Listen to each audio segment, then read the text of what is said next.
Okay, so today we're going to move on to section 5.3. The title of the section is the binomial distribution. So we're going to talk about what this means. Binomial distribution is when you have a choice and you can only have one of two things could happen. Maybe you're doing a survey and the survey is, do you like Coke or Pepsi? And so you can just choose one or the other. So one of two things is going to happen. And we're gonna figure out just different probabilities that can happen within that context. So here's the first example. We're going to start with just a situation so that we can understand this a little bit better. We're going to create a probability distribution table from this following situation. So suppose you have three friends and you have they're 20 years old, and research has indicated that if you are 20 years old, you have an 80% chance of being alive at the age of 65. So different things could happen, but one of two things are going to happen. You're either going to be alive or you're not going to be alive. So suppose there's a group of three friends and four different things could happen. None of them could be alive at the age of 65. One of them could be alive and two could not be alive. Two could be alive and one could not be alive, or all three could still be alive at the age of 65. People who would be interested in this would be anybody who is an actuary who has to set rates for different companies and how they should pay into like their pension program, so that they don't run out of money in their pension program. And so this is a binomial distribution. And so we're going to get into this, but finding the probability that none of the three kids are alive, or one of them, or two of them, or three of them are alive at the age of 65 is where we're going to be headed. So let's just dig into this and see if we can figure out what these probabilities are. First of all, this is called a Bernoulli trial. It's a Bernoulli trial because three things have to happen. The first one is there's two possible outcomes, which means it's a binomial distribution. Two things are either going to happen. We're going to say it's a success in this case if you're alive, and we're going to say it's a failure if you're not. So one of those two things are going to be happening when these kids, I call them kids because I'm too old, but when these 20-year-olds become 65-year-olds, they're either going to be success, which means they're going to be alive, or they're not. Independent events. So we're going to assume that if one of them is alive, that doesn't have any effect on whether the second one is alive or the third one is alive. They're completely independent events. And we're also going to say that the probability of each one of them being alive is always going to be the same. And if research is true that 80% of the time, if you're a 20-year-old, that you're going to be alive at the age of 65, that's true for everybody, including if everybody in our class is able to make it until they're 20 years old, they're going to have an 80% chance of being alive when they're 65 years old. So let's continue. So there's actually 8 different things that could happen. Okay, let's just take a look at these 8 different things. They could all three be alive. So an S represents that all three are alive. We could have the first two being alive and the second one not being alive. Or the first one could be alive, the second one didn't make it, and the third one is alive. So this is kind of a morbid thoughts, I guess. You could have the first one being alive and the second person and the third person not being alive. So these four are all the possibilities that the first person is alive. Well, let's say the first person isn't alive. The second two people could be, or the first one could be alive and the second one not, or the second one be alive and the third one not, or the second one not be alive and the third one is alive. Or the worst case scenario is they all didn't make it. So if we look at the first situation, the probability that they're all alive, the probability that the first person is alive is 80%. The probability that the second person is alive is also 80%. And the probability that the third person will be alive is also 80%. So if we multiply those probabilities together, because it's the probability of all of them happening at the same time, that's going to be 0.512, or 51.2% of the time. If you have a group of friends at the age of 20 that are all alive at 20, that they're all going to be alive when they turn 65. Well, here's where it gets a little bit more depressing. The first two people are alive. The first person is alive. He has an 80% chance of that happening. We have an 80% chance of the second person being alive and a 20% chance of the third person not being alive. Well, if we multiply those together, we're going to have 0.128. So 12.8% of the time, it's going to be this scenario. Okay? And we can go down with each of these scenarios. If the first person is alive, that's an 80%. If the second person is not alive, that's a 20% chance of happening. And the third person is alive, that's an 80% chance of happening. So we have 12.8% of the time. This scenario is what's going to be the one that actually happens. And then we can kind of go on all the way down to the very bottom. If they all are not alive, they all have a 20% chance of not being alive when they're 65 years old. So 0.008 or 0.8% of the time, all three of the friends will not be alive when they turn 65. Here's how this would look if we were to map it out. Okay, the first person, so here's the first person. He's either going to be alive or he's not going to be alive. He's got an 80% chance of being alive and a 20% chance of not being alive. Let's assume that he lives. Okay, then we're going to go to the second person. The second person has an 80% chance of being alive and a 20% chance of not being alive. So let's say he's alive. Then they go to the third person. He's either going to be alive or he's not going to be alive. He has an 80% chance of being alive. And that's where you can see the 0.8 times the 0.8 times the 0.8 gives you the probability of 0.512 or 51.2% of the time of that person, of all three people being alive.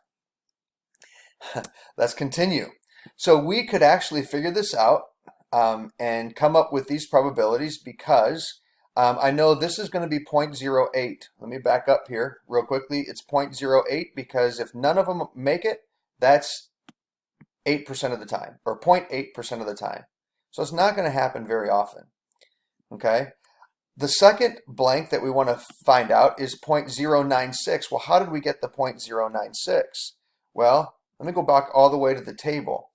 The probability that one person is alive, that's going to be this situation. It's also going to be this situation. And it's also going to be this situation. Well, that happened 3 different times. 1, 2, and make sure I'm doing this right. And 3 right here. Okay, this is, one of those is not correct. It's not this one. It's this one. Okay, so that happened 3 times in our table, and each one of those was 12.8% chance of happening. So, or 0.128. So if I add all those together, actually, I'm jumping ahead of myself. This is the probability that 2 people are alive. So the probability that 2 people are alive here, the probability that 2 people are alive here, and the probability that 2 people are alive here, that happened 3 different times. So that's going to be 0.128 3 times. So the one that I actually just spent time doing was this one. Okay, I can get this by taking the 0.128 plus the 0.128 plus the 0.128 is the 0.384. Okay, in other words, I could say it's 3, and I can multiply that times the 0.128. Okay, this is going to get sloppy, but all right. So let's go back to this one. The probability that one person is alive. Let's go back to the table. Here we have one person. Here we have one person alive. Here we have one person alive, and here we have one person alive. So again, it happens 3 times, and each time it happens, the probability is 0.032. So if I take 0.032 and I multiply that times 3 because it happened 3 times, then I get the 0.096. And again, that's the 3 times the point, I forget what it was, the 3 times the point, let's look back, 0.032. And 3 times 0.032 gives you the 0.096. And in the last one, 0.512, this is a little bit easier because it only happens 1 time. Where all 3 of them are alive, there's 1 chance of that happening, but the probability is really good that it will happen, so it's 1 times 0.512, and that is this one here, 0.512. Boy, that's a lot of work. So the question is, could this have been done could this have been done an easier way? And the answer is yes. And so we're going to look at this, see if we can find out a way to do it a much easier way, and we can, using what is called the binomial probability formula. That's what this lesson is all about. It's going to take some time for us to develop this, but let's see if we can figure out. A different way to do this. The binomial probability distribution formula, or probability formula, is really this formula right here. Okay, that looks complicated. As a matter of fact, we haven't even talked about what some of that stuff means yet, but let me just show you how it works. This is the combination. Okay, so if I have a combination of n things and I'm picking x of them. So for example here, if 0 of them are alive, this would be like the combination where I'm picking, there's 3 different things that could happen because I have 3 possibilities of those 3 friends, and I'm picking 0 of them. So because x is the, okay, so this is, see, I messed up here. It's a combination because I want to pick, oops, let me go back here. I'm trying to get my pen to work. There we go. All right, it's a combination because I want to pick, there are 3 people, and here I'm picking none of them have found success. None of them are going to make it. Okay, they're all going to be dead by the time they turn 65. And so I'm picking 3 people. None of them make it. That gives me 1 possibility. And of those possibilities, none of them made it. So the probability, I have 3 possibilities, but all 3 possibilities had a success of 0.2 of them. So that would be like 0.2 times 0.2 times 0.2. This goes back to what we did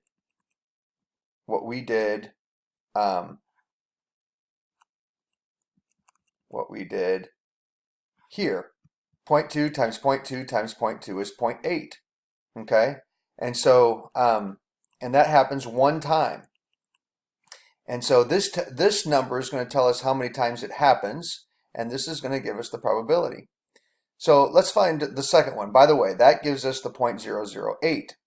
Well, let's go back and see if there's an easier way to find the probability that 1 person is alive.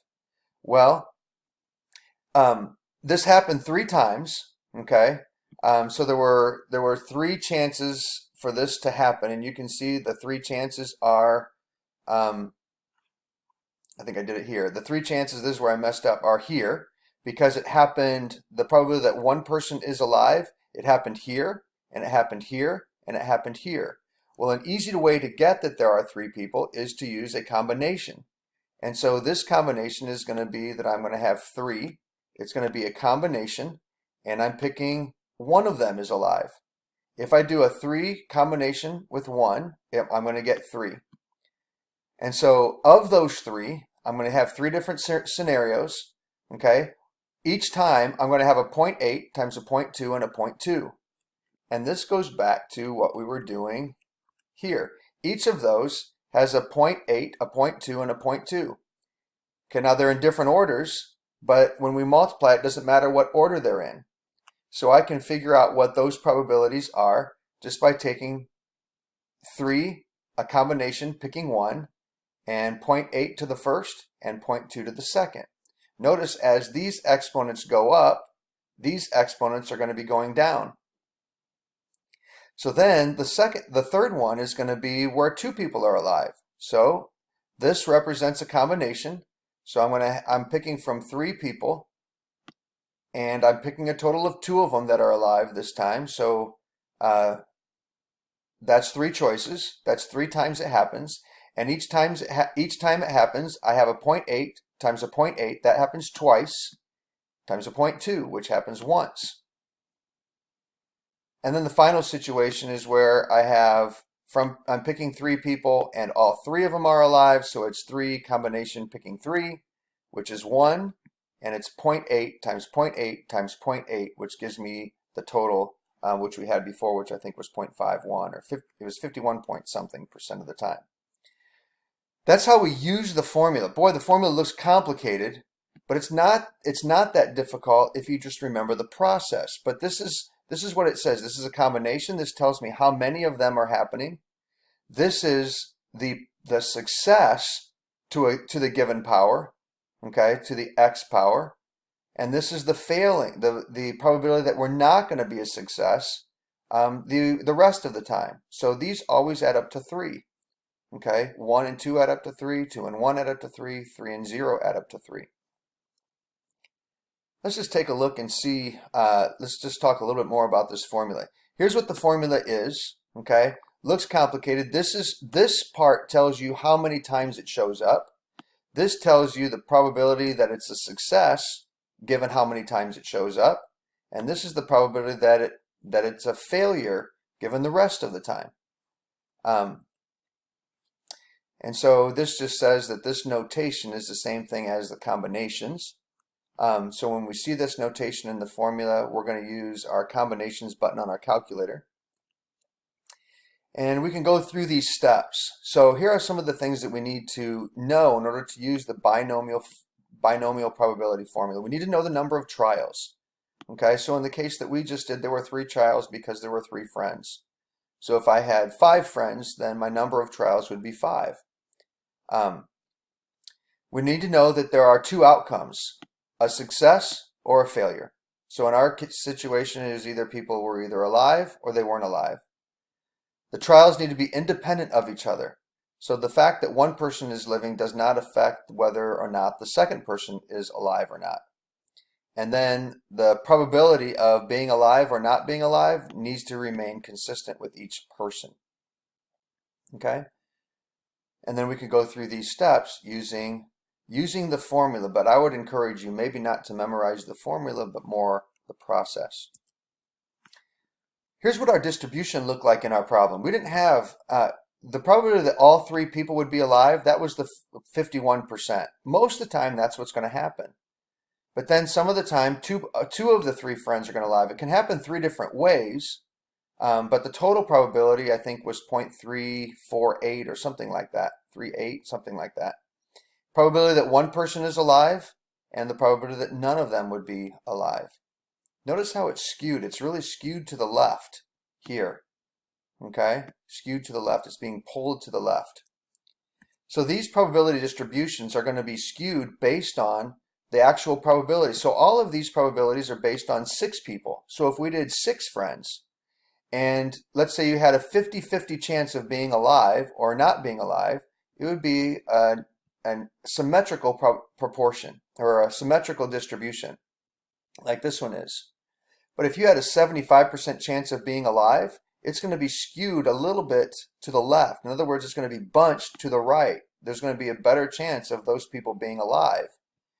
Over here, if you have only a 25% chance of living, it's going to be skewed to the left. Okay? Which means it's going to be a better chance that there are going to be more people who aren't alive than who are alive. All right. So 2 more concepts that we want to talk about in this lesson, and that is the mean and the standard deviation of binomial distributions. We talked about how to find the mean and the standard deviation in a general sense in 5.2, but there's a shortcut if it's a binomial distribution, and these formulas help with the shortcut. Let's talk about how this relates to the probability that we just did. We just completed this table. We got these different probabilities here. And so let's find the mean first. We could find the mean using what we did in 5.2 by taking x times the probability of x and getting a number, 1 times the probability of 1 and getting a number, 2 times the probability of 2 and getting a number, 3 times the probability of 3 and getting a number, and then adding all of those numbers together to get the grand total. And that would be the mean. Or we can use the new formula, which is going to look like this. The mean, the new formula, if it's a binomial distribution, will look like this. You just take the number of people, the number of trials, times the successful probability. So here we had 3 people. Each had an 80% chance of being alive. If we multiply those together, it's 2.4. That would be the same thing as if we did it the long way from 5.2. So what that means is that if we have three friends that are alive at 20, any randomly group of three friends, that we would expect 2.4 of them to be alive when they're 65 years old. Okay? So I don't know if that's good or bad, but that's what we would expect. That would be the expected value. If we want to do the standard deviation, now the standard deviation, if it's just a normal probability distribution, we've found that we'd have to square these numbers, multiply those squares by the probability, add them together, subtract the square of the mean, and then take the square root. That was the formula that we learned in 5.2. But there's a shortcut if it's a probability or binomial probability distribution, and that is this. The standard deviation is equal to this formula here. Okay, we're going to take the square root of the number of trials, which is 3 in this case, the successful probability, which is 0.8, times the unsuccessful probability, which is 0.2. And if I multiply those three things together and take the square root, that's 0.693. What that means is that on average, if we have three friends that we actually take a figure out how many of them are going to be alive at the age of 65, they're going to be 0.693 away from the average of 2.4. That's a lot in this lesson. This was kind of a longer video, but hopefully this helped explain some of the things that we're going to be doing on our homework assignment. And I'm sure we'll have some time tomorrow to go over this homework assignment if you have questions on it. But I want you to do your best, and we'll come back together tomorrow and see how we did.